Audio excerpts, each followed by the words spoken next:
All right, we are on air. Today is Thursday, May 16th, and this meeting is to talk about community outreach for Backdrop CMS. So I'm going to run through the agenda, which I know Tim is not a fan of. So if anybody wants to interrupt and interject and say things that might be more useful than what's currently in the agenda, I definitely encourage you to do that. So the one thing that we have an update on since our last outreach meeting was adding more obvious ways for people to sign up for our MailChimp newsletter. Tim noticed last time that after we sent the GDPR double opt-in confirmation that we lost a whole bunch of people from our mailing list. I've contacted the folks at Facet and they said they have had luck recontacting people again. So like we could send another email to our entire list of people who hadn't responded to the first one saying like, hey, you're about to get removed, please. And we might get some more people that way. So we'll try and do that. But Tim also pointed out that it'd be good if we could get more people signing up. Obviously, the more we can grow the list constantly, the better. And we do have a couple of signups via our website every now and then. We've got like 99% of the signups come from the website because that's mostly where the form is. And so we needed to make that more prominent. And so since our last outreach meeting, we've done two things on the website. One of them is to make the footer where the sign-up form is super big and black. It's a big black background now, which is a little bit more eye-catching than it was before. And that should appear on every single page of the site as a much more obvious place to sign up for the newsletter. But we also added a couple of more subtle things in the header, right, where there's like a GitHub link. We also have a Twitter link, and now there's an email sign-up link there. And that link goes to a new page on our website, /newsletter, which has the form twice. Once on the top of the page, and then a little bit of text, another one at the bottom. I think I originally intended on putting like more text on this page that's like, this newsletter will go out this often. It will contain the following things. But then when I wrote it, I was tired. So I was like, whatever, it's fine. So I don't know if you guys think we need more information than that. I put the like legalese in the sidebar in tiny text, but it's probably fine for now. But it's editable if anyone is at access. I think it's just I think it just blocks. We also have an item to add the newsletter sign up link to the social media links in the footer next to the sign up form, which is going to be a little redundant because there's a form right next to it, but I figured whatever, we'll just put the links everywhere. And those social media links also appear, I think, on all of the other Backdrop web properties. And so I was hoping to get some of the changes that we've done to backdropcms.org also to be on the forum and the API site and wherever else, localized, wherever we have. So the more of that stuff that can be reusable, the better. And speaking of stuff that's reusable, Jeff made us a fantastic module that will add a checkbox to the user registration form and the user account form that will allow people to sign up for our email list there. I reworked the module a little bit not to depend on fields so that we can easily plunk that onto any one of our other sites and also retain the same information over there. It's a little messy right now because all of the emails that we send from backdropcms.org, like for the security newsletters and stuff, come directly from our website. And so it would be nice if we only had like one repository of user information. So we'd originally set up this idea of having Bakery module manage all of the user accounts on the main site, and then you sign up on all the other sites using Bakery. And that was like super buggy when we first implemented, so we turned it off. I think it's now off on all of the sites. For a while, it was like on the API site and off on all of the other ones, but that started throwing errors in some places, so I think it's turned off everywhere now. So right now we have like this weird, like our user information is spread across a whole bunch of different sites. So I think as long as we have this separation of like there's people on the forum that aren't on the main site, we should probably also allow them to sign up for the mailing list on the forum site, just to make sure that we're not like losing that opportunity to track that information. So I'm not sure, Jeff, if it'll work on a second site, but I figured our priority was to get on the first site first, and then we can figure out like if we need to add any additional keys or anything to the forum site, we can do that later. It would be easy to check this, but I would suspect that it might be more likely people would sign up for the forum site. I mean, most people don't need to sign up for the regular site, right? Like, yeah, and the only reason that it's on the regular site right now is because it's a part of the module that's already on the regular site. So that made the most sense is where to put it. I mean, it's not the only reason. That's just a good reason. And then once we have it working, I think we can put it other places. But yeah, I agree that the forum site is high on my priority list because I feel like those are more likely people that are going to want the information in their inbox. So we've done a lot of work on the stuff, but we have a lot more work to do as far as letting people sign up for a mailing list. Tim, I also know you recommended like adding it to the resources page. Did we do that? Oh, we did. Good. And then there was another place too. I don't remember, but anywhere, if anyone has any other ideas of good places where we need to put this information, particularly around signing for the newsletter, that's good.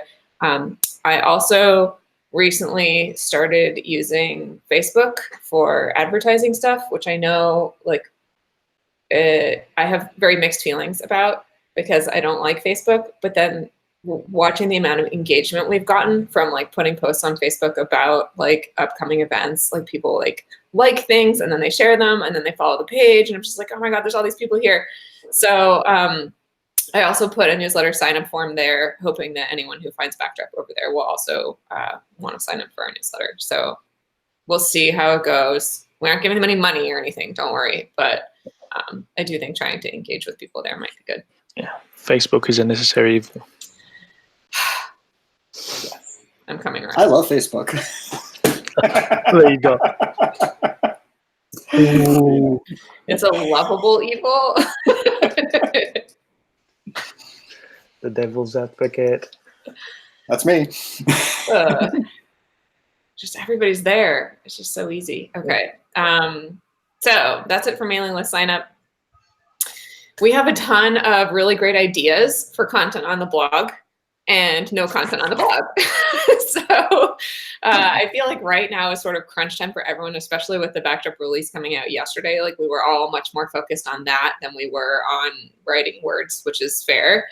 But now that the release is out, it would be great to tell people the release is out. So if anyone has any time and wants to work on a blog post and put in some screenshots, I think that would be our highest priority post. 2 weeks ago, I also promised to write 2 other blog posts, which I haven't written. And since then, I also started writing a 3rd blog post, which is unfinished, which I'm not sure, it was a good idea. And I was like, I've already sort of explained this once, so I'll just plunk it into a blog post, but it wasn't finished. And I'm like, I'm not even sure that should come from me. I think like it was a comparison of layouts in Backdrop to layouts in Drupal 8, but because I haven't used layouts in Drupal 8, I thought maybe it would be better coming from someone who had a little more experience with it and who could make sure that what I said was correct. Yeah, and then other stuff, we have content for the community spotlight, which is fantastic. We've got 3 people who have responded to the questionnaire already. So we've got 3 tentative blog posts that are currently in Google Docs form, but we could put those up and sort of have them in an unpublished state ready to go in case we ever have a lull in content that we need to fill. But that's at least something that we have, so that's good. Then it looks like, Gregory, you had a bunch of ideas recently too that haven't turned into completed blog posts. Don't worry, you and I are in the same boat. Yeah, yeah, I think I get carried away with trying to fix things. So then I get sort of like gravitated around the things that I like doing more. So I just, yeah. With regards to the new release blog, usually it's themed, at least I think the last 2 releases, which does that theme. Do you have capacity to do that again for us, or? Did you just ask me? Yes. I have no capacity for anything. Okay. In the next 2 days. I'll try to do something over the weekend, especially I think there's a few ones that are sort of like low-hanging fruits. But especially the one that you started with regards to the layout, sort of like difference. I think that needed a bit of editing and then just screenshots. But if you hear nothing from me till the end of the weekend, then someone else feel free to grab them. Okay. Yeah, I definitely think because 1.3 came out, that would be our priority. Yeah. And the other one, like if it would be good to have somebody who's used layouts in Drupal 8 just confirm that everything I said about what layouts does in Drupal 8 is true. I tried to make it sound really positive that like Drupal 8 solution is a really good choice for Drupal 8 and Backdrop solution is a really good choice for Backdrop, and that's why they're different, but they both have the same name, so it's confusing sort of thing. But I want to make sure like technically in terms of what they do that that's accurate. So hopefully that'll come across okay, even if it has my name on it. I've played around a bit with the demos, and I've watched a few videos as it was being developed. So, yeah. Okay. Let's see. Good.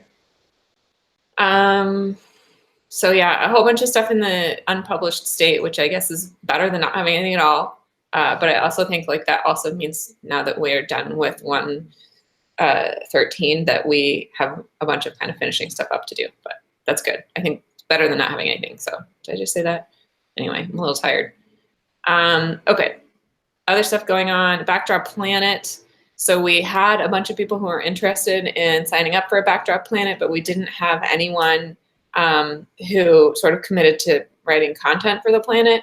So what we thought we'd do is initially include all of the content on backdropcms.org in the Planet feed, in addition to content that people might hook up their own websites to stick content in the feed.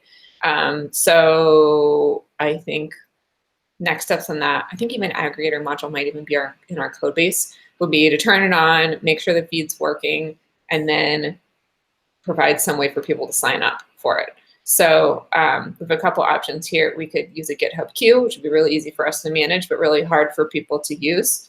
We could have like a web form, which means it would need to either notify someone to actually do the additions or auto post to a queue or something that might be a little bit more complicated. Or we could have someone do it manually, at least for the time being, until we have too many that doesn't make sense. But we just need a plan for how to figure out how to get people to add their own sites to our feed of Backdrop information. Next on the agenda is events. This weekend, starting tomorrow, actually is Stanford Drupal Camp. I'm giving one talk tomorrow and one talk on Saturday. They tend to have different audiences the 2 days. Tomorrow is sort of internal on-campus employee stuff, and then Saturday is more of a public-facing community event. One thing that's kind of interesting this year is Drupal Camp Stanford has now turned into Web Camp instead of Drupal Camp, which I thought, like last year they said it's still a Drupal Camp, but it's like open to more stuff, and this year they're like, no, we're actually renaming it, which I thought was an interesting move. And it seems like, you know, on campus they're trying to open up to more people who are doing web stuff, which is good. But also I think they feel that the community angle for Drupal isn't drawing as many people as open community angle for web. So it's good for us because that means we can go and present on Backdrop, but it's kind of an interesting shift in terms of what Stanford is doing. And then coming soon, Backdrop Minicamp in Minneapolis. I signed up yesterday. Very exciting. Sorry, a little late on the sign up. We're so glad you're coming. Anyone else who wants to come to Minneapolis, I think it's gonna be really great. I'm looking forward to it. I don't know if, Tim, we have any session recommendation submission things yet? No. But, Let me yeah. give a quick update. Sure, We have yes. 6 official registrations. Nate is not registered yet. So the 6 includes you and me, Wilbur, and 3 new people. So two people from out of state, 1 from Duluth, Minnesota. So actually, yeah. Anyway, so we have 6 registrations. My original goal was like, if we got 10 people, that would be nice. Camp registration, usually we're only about halfway to what we expect. So overall, I expect camp registrations to double in the next 3 weeks. So there's no reason to believe that we won't get a few more registrations. But if anybody has any ideas, we are supposed to come up with our own schedule for that day. We have a form out there for people to submit sessions. Nobody has. I think that what we're going to end up doing, Jen, is that we're going to figure out who's going to be there and sort of figure out a schedule and ask different people to do different things. Yeah. So I'm thinking that we have kind of an intro session that people sort of introduce themselves, and maybe even just kind of a show and tell for anybody who's there who's done anything with Backdrop, to have them show what they've done, or something like that. I don't know. So we'll get a little bit creative, but still create kind of a campy type schedule. That sounds great. So, yep. We I can am, conference him too. I mean, if there's anything more we can do to promote this in the last couple weeks, please let us know. I can put it on Facebook. Well, we should. We absolutely should. I have in my own feed. But Then it's gonna be like, okay, I'll put it up on Facebook. Fine. It's gonna Okay. work. I'm gonna do it. we absolutely should be using. I'm not a fan of Facebook either anymore, but we absolutely should be using it. We've certainly tweeted about it plenty, so I don't know that that's going to help. I mean, the only other thing I can think is to actually reach out to some specific individuals. I mean, Wes, it's a little unfortunate that Wes is going to be there, but he's also running a session, a training that day. So, yeah, and it's like the most popular training. So, I have one thought, which is that we recruit Wes to do a session and see if he can't, like at the end of the day, get somebody else that's going to be at camp to like cover one section of his talk, because he's done it a bunch of times, and I think he'd be open to that. So maybe we like plan for him to do a theming session at 3 p.m, and then just again, see if Joe Schindler or somebody can't step in and cover an hour for him. Yeah, that would be great. Is Joe also doing a training that day? Joe's not doing a training right now. So. Okay, good. No, right now, hopefully he doesn't come up with one soon and be like, oh. No, I think we're pretty good, well covered. We've got 4 different trainings besides the backdrop mini camp. So Okay, good. On the 24th and the 25th, it's the Drupal camp in Edinburgh, Scotland. Mm-hmm. And there's Rob Carr. So I approached him because he has this session that says, why I have not bothered with Drupal 8. So he said that he's aware of Backdrop and that it's going to get a mention. Mm-hmm. But then he followed up also with a question that was very sort of like generic, and it could be interpreted. So he said, what's going to happen? My question to you is, what's going to happen after 2021? And I know that we said we're going to make an official announcement that PMC is sort of like gathering thoughts and what have you. So I followed up today. It's been a couple of days since he answered. And I offered, I suggested that he should join one of the dev meetings because we have the QA at the end, so he can just, ask away. But I also offered if he wants to have a one-on-one session, and I can answer everything he might be wanting to ask, like to the best of my knowledge. It's just that the question, what's going to happen after that? And I said, what do you mean? We're going to keep going. That's going to happen. But yeah, so yeah, there's a potential probably that, as I said, we're probably going to get a mention there. Yeah.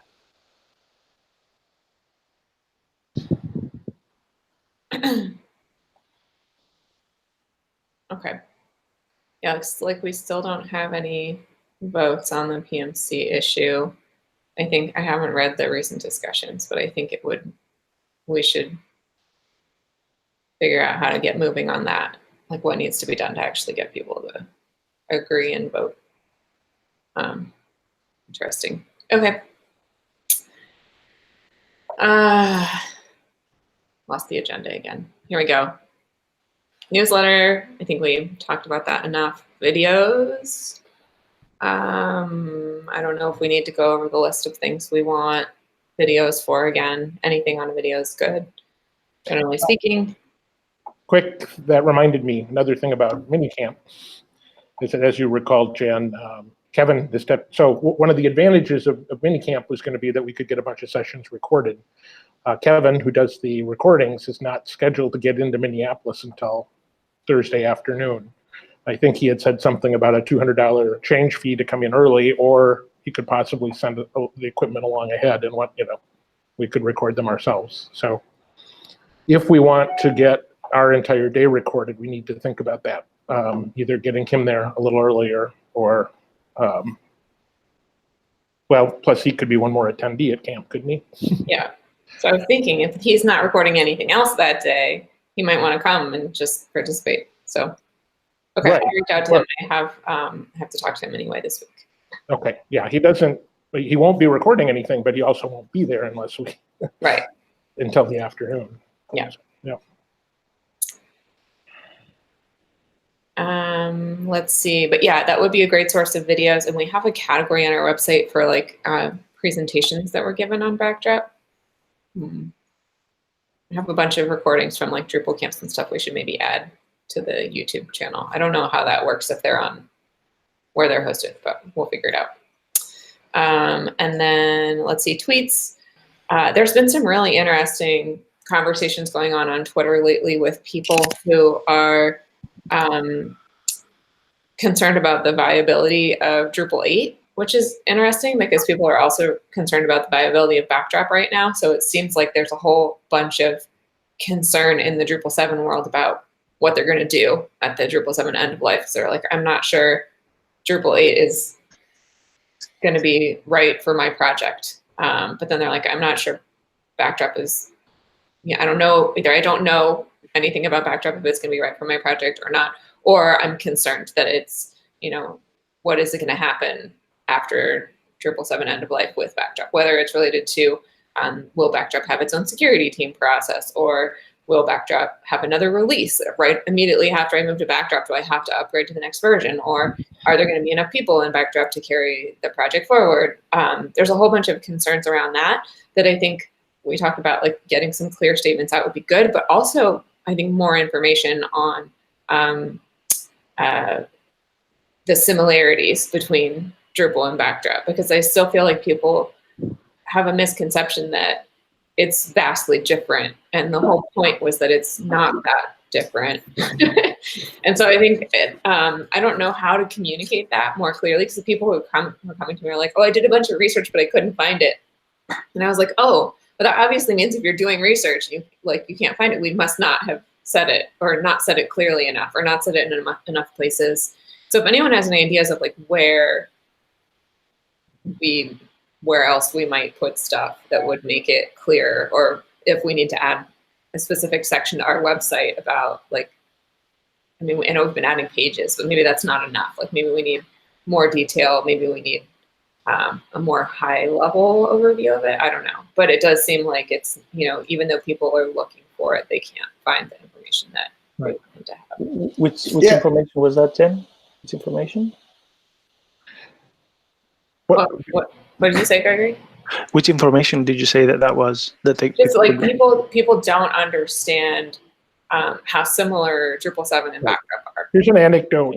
I was just at a meetup and there's a local woman who I think is a perfect demographic for Backdrop. I've mentioned it to her a few times.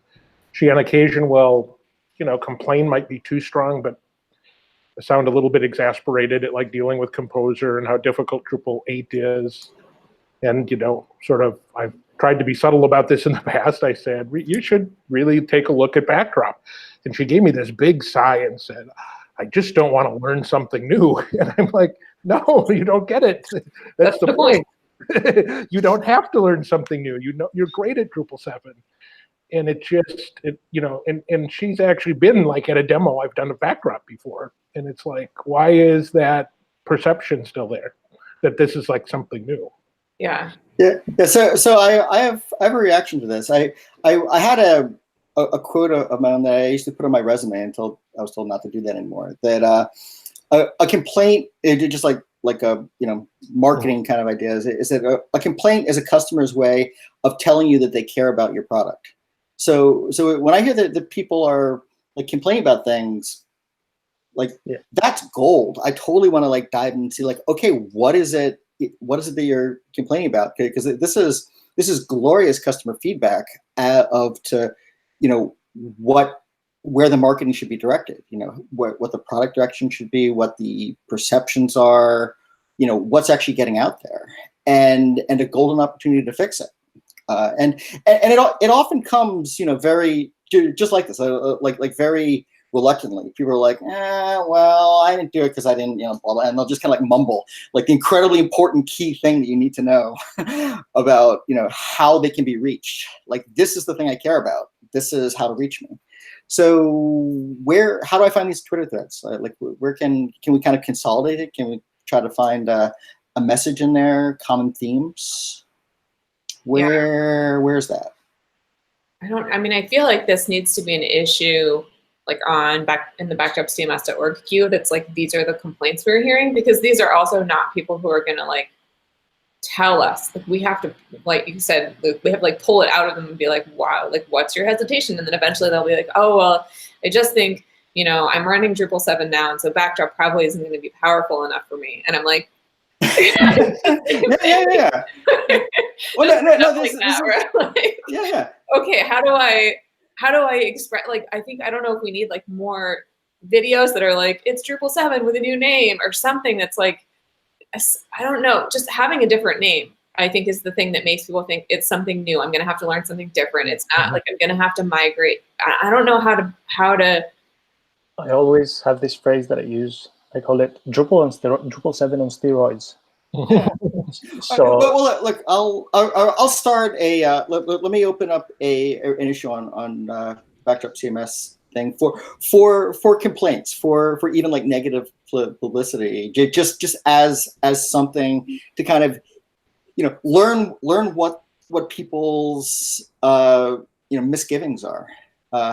I just watched the other night, and I'll keep it super short. The movie Greatest Showman. I actually didn't make it through it, but like there's this part in P.T. Barnum where a local theater critic, you know, writes a scathing review of the thing that he did, and Barnum takes this review and sends it to every newspaper in the country to republish it, just because like that's the whole thing, right? You get word out there, and then you worry about crafting it and tuning it some. But the hardest thing is just momentum. It's just you know, being ignored and getting out there somewhere. So I'll make an issue for complaints, and then we can just kind of make it like a meta, and then as we hear these different things from different people in different places, we can add them and be like, how do we address all of these issues? And I bet that there will be a whole bunch of stuff that'll kind of glom together as being, okay, we need to answer this question. Maybe we haven't done that yet, but yeah, just have a place where we can keep track of things we hear.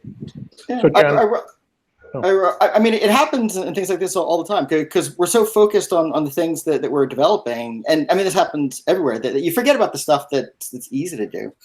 Also, like, things that are easy to do are like not necessarily easy for our community to do.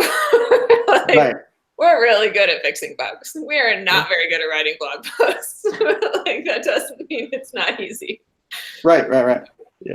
So just one thing. No, sorry. Go ahead. Who was it? It was yeah. Go ahead. Sorry. So the thing with people thinking that they're different, could that just be like a thing that's endemic with web technologies in general? Because it's like almost every project I've ever looked at is totally different from one version to the next. And it's like, it's not just a Drupal 7 to Drupal 8 thing. It's like Angular is almost a total rewrite every version. Like HTML 3, 4, 5 is totally different. It's like the entire web industry does this. And so people have just gotten used to it. I mean, I think it's just developer-driven products do this, right? Because developers want to do it better the second time. That's just part of your instinct. It's like, oh, I did that wrong, I'm going to rewrite it. And when you have like a project with like a project manager that deals with like people who are using the software, they're there to push back on the developers and say, no, you can't do that, because the people who are using your software are going to suffer from that consequence. And I think in the open source world, we don't have the project managers holding the developers back and controlling the amount of change that they're doing. And so most projects, particularly open source projects and things that are driven by developers in general, tend to go that direction just because they want to make everything better.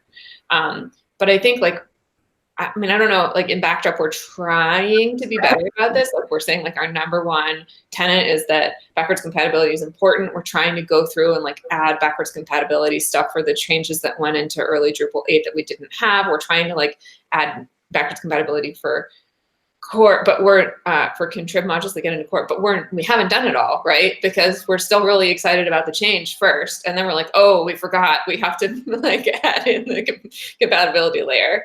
And so I think it's just, I'm not sure that's all web technology. I just think it's like all technology that isn't managed with the end user in mind. Right. Yeah. But I'm saying, like, as a PR thing, people just assume that we've changed a ton of stuff because everyone else does. See, you just said PR now, and I immediately thought pull request. You meant something else, right? Yeah, I meant like public relations or something like Yes, that. I know. I got it. Yeah, I think you're right. I think there is, but even I think there's an assumption that like if Backdrop was named, Drupal 7.5 or whatever, people would assume that it was really different. But I think also the fact that it's not named Drupal, it adds a huge barrier for people where they're like, oh, it's something new. It's something different just because it has a different name. I still have this dream that in 2 years' time, they're going to have hundreds of thousands of sites in D7, and they're going to realize that, you know what, we thought that we would build migration scripts, we would sort of like advocate for D8, but still a large portion of the community, like in the hundreds of thousands, will be in D7, and there will be a huge market sort of like opportunity there for people that want to support D7 beyond. And then at some point we would push them so hard that they would eventually say, okay, you can have it. It's like. So on a small scale, Jen was talking about Twitter conversations. I don't know, Jen, what you thought about the one, but there were people just talking about contrib, and I mean, my friend Wilbur was going to do a session at Drupal Camp. Actually, it's on the schedule, but I think he might have to cancel it, called Drupal 7 is Dead. And part of his point was going to be just activity in Drupal development, and module maintainers. There's a lot of complaining going on about. And they were having a discussion about that. Some people were, and I just sort of jumped in and said, for what it's worth, here's what Backdrop is doing in terms of managing like unmaintained modules. And I think Jen eventually got involved. And I thought that was a really constructive exchange. And I thought it was also maybe a good example of just sort of not provocatively, but sort of cooperatively jumping into Drupal discussions to sort of remind people how close the communities are in a lot of ways. Yeah. And where we can sort of learn from each other. And yeah.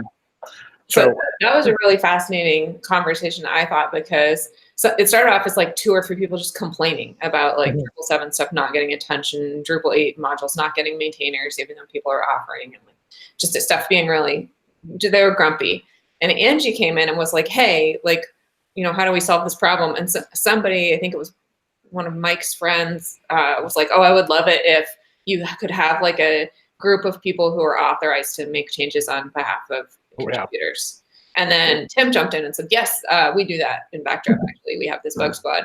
And then I read the issue and was like, oh my gosh, this is perfect. Like, if only we had documented a page like what the bug squad does, but it's in a README file in the repository. So I quickly just went and grabbed the README file and copy pasted it into a page on backdropcms.org. It was like, here, Angie, here's some information.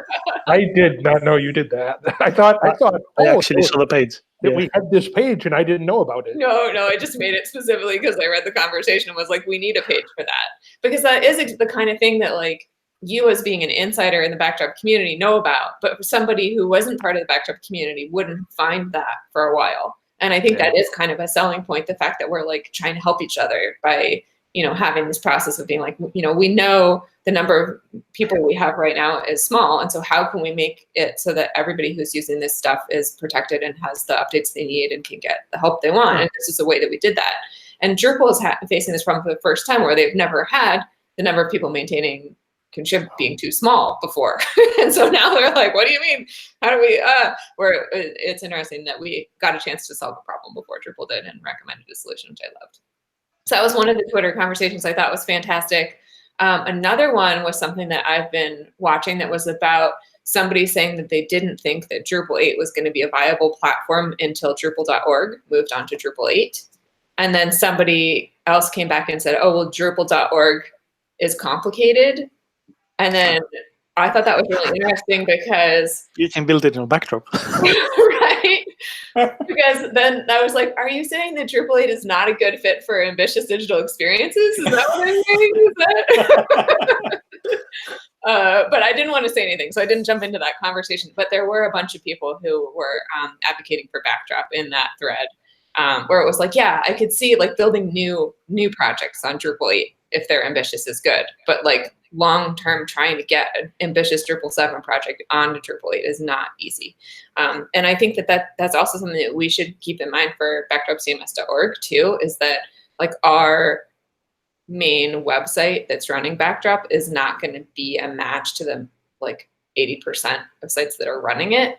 And so trying to like advocate for things that can support our site in the long term and what our people are going to be doing with our software, we are going to face that split too, where yeah, we're going to be in the same boat eventually, where people will be like, why isn't it backdropcms.org running on Backdrop 113? And we'll be like, oh, well, it's going to take a day. Although I am planning on updating. Can you hear me? Sorry, Doc Wilmot. Oh, good, you can hear me. Sorry. Yes. I just wanted to. We've had a couple of conversations recently on GitHub, if you recall, especially between myself and Tim, but everybody else contributed about the people who don't know about Backdrop. Because when you really look at it, according to our agenda, hold a second, please.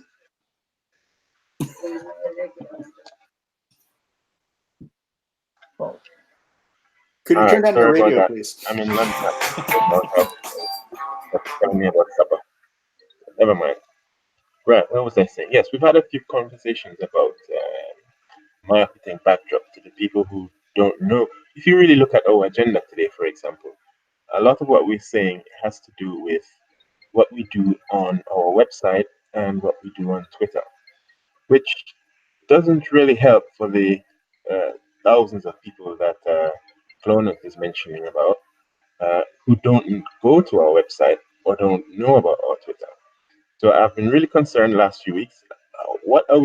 How can we actually get those thousands or maybe hundreds of thousands, I don't know, people who never go to our website or would never have any reason to because they've never heard of Backdrop? How do we make sure that people find out? The people who don't go to campus and the people who don't go to our website, who are not on our Twitter. It is a bit sensitive because just one thing. Let me just make just one more point with regards to the what we're talking about our Twitter feed. I'm just looking at going back up to February. We say a lot about what we're planning to do, but maybe we should blatantly find several ways to blatantly say on Twitter that Backdrop is a drop-in replacement for Drupal 7, and say it every day or every couple of days or every few weeks, so that people clearly get that it's not a new thing. It's just essentially it's Drupal 7, just for those people who may not actually realize that. Two comments on that. First of all, in order to sort of like penetrate that audience of the hundreds of thousands, you have to be really cheeky or evasive, I would say. We don't know how welcome such an action would be, so we have to tread carefully. If it's through official Drupal channels, that is. And the other one is, I really like the term drop-in replacement. I really do, but are we at this point? We need to sort of like work on it a little bit more. For the people that know, that was just the drop-in replacement part. It was just an expression. Like I said, you need to find several ways of saying something similar to that. Yeah. But remember, we were just discussing that people are concerned, that maybe they would have too much work to do to convert. We need to find some ways to make it sound that it's easy, quote unquote, easy. It's not as hard as Drupal 8, for example. Yeah, exactly. Yeah, so it's easier than click a button, all is done. And as far as advertising, I did also mention separately whether we should be going on Drupal forums and mentioning Backdrop. That's not what I'm talking about. I'm talking about finding multiple ways, not just spamming Drupal forums, but what other ways? I don't know. There must be somewhere. I'm thinking maybe we might have to pay some money for Facebook ads, or I don't know Yeah. exactly how we. I Ads, don't know. ads are the thing, I think. Yeah, so I have had an ad campaign up on Google recently that I was trying to test like I'm not actually running it, but I was testing keyword combinations to see what might be really good. In particular, I want to target people who are looking for Drupal alternatives. So that I was like, if you try and advertise in the Drupal keyword, it gets super expensive because you're up against like Pantheons and Acquias, and we can't afford that. But if you look for like Drupal 7 end of life or Drupal alternative or Drupal competitor, it gets much more affordable. And I think those are the kind of places where we can start pushing like the similarity, because there's going to be people who are on 7 that are like, oh no, what am I going to do now? And they're going to be Googling for something similar, like similar Drupal or whatever. And I think those are the people, if we can get ads to them, that might actually be within our reach. That's actually a good idea. Can you add it to the agenda? Because like we repeat the other stuff, but these are the ones that, yeah, we should be focusing. And speaking of that, I think one other thing that is related and should go into this agenda so we can push further is the adding Backdrop to the D7 security team or the long-term support thing. So there was a discussion. It is, after all, it does require a lot of money to register as a long-term support partner or vendor. And I think that because we're not, as we said, a commercial entity, we should sort of like be excluded from that rule and included in that list. We should push for that. Because if it's in the official channels that we are a long-term support sort of like provider, not provider, supporter, I don't know, contributor, something like that. And if it's listed in d.org, then we won't have to convince people. We'll point them to d.org and say, look, there it is. Yeah. And I know we need to wrap it up because we need to start the dev meeting. Another thing that I wanted to get out there is I really like how we put the stripe on d.org about the upgrade from Drupal. But when people click that, they get a huge page of literature thrown at them. And that doesn't give the impression that it's easy. So I was thinking that convert that to a landing page with sort of like bullet points and very short description of each one, and then break off that page into smaller subsections. Yeah, sounds great. Because it's scary. Like people click that and they get a sort of like impression that there's Like it's developer notes, not marketing material. Yeah. Yeah. I love it. Can you make an issue for that so we don't forget? Yep. I would also love help if anyone has ideas of like what to put on the landing page that would be compelling.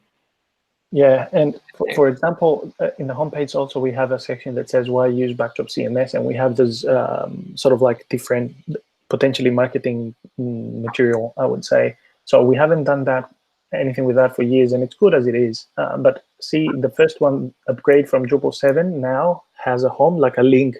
The idea for them was to eventually become read more links and be individually sort of like individual pages. Well, for the first one that says upgrade from Drupal 7, we do have such a page now. It's what I mentioned before. So we should start doing separate pages, like maybe screenshots from or videos or what have you, or more literature on each one of them. And I guess that counts as more content, and then Google ranking would jump up a bit. I'm not an expert, but that's what I imagine.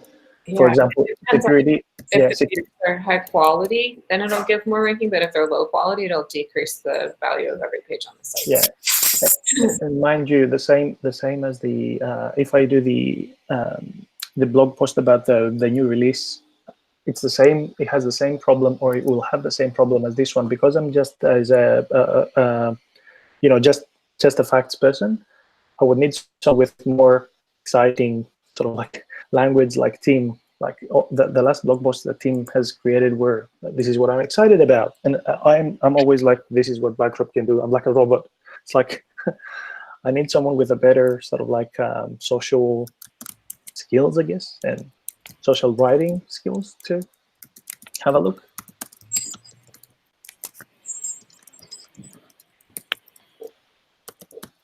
is great.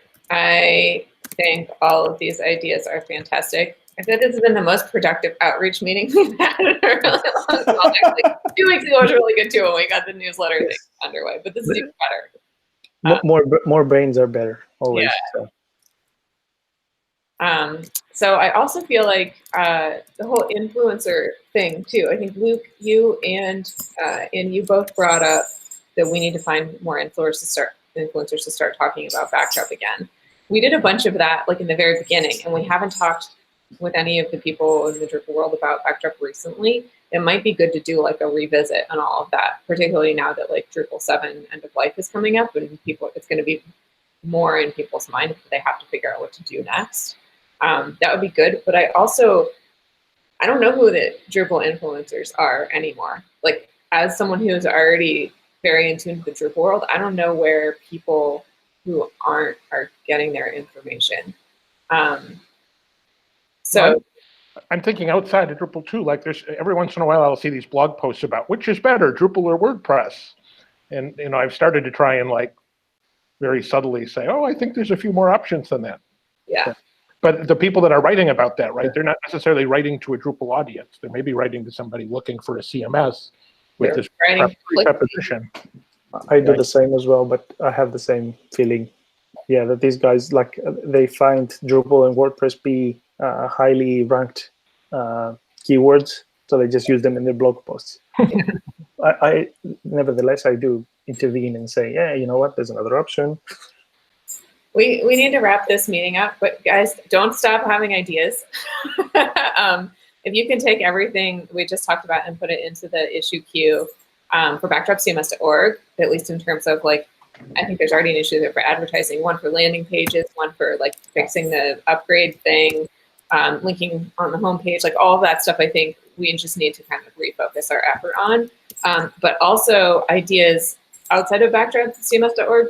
Put them in that queue too, stuff for like talking to podcasters or whatever, because that's the only place we have to track that right now. But I would love to come back and work on that next week or later today or something. Low-hanging fruit is to add those things in the agenda, so we discuss them every fortnight at least, and we sort of like at some point when we have the capacity, we action them. I tried to add some of them, but if there's anything I missed, let me know. Yeah, I'll do that. Okay. I'll go for it. Go ahead. Okay. Well, thanks, guys. On to the next meeting. We'll see you soon. See you.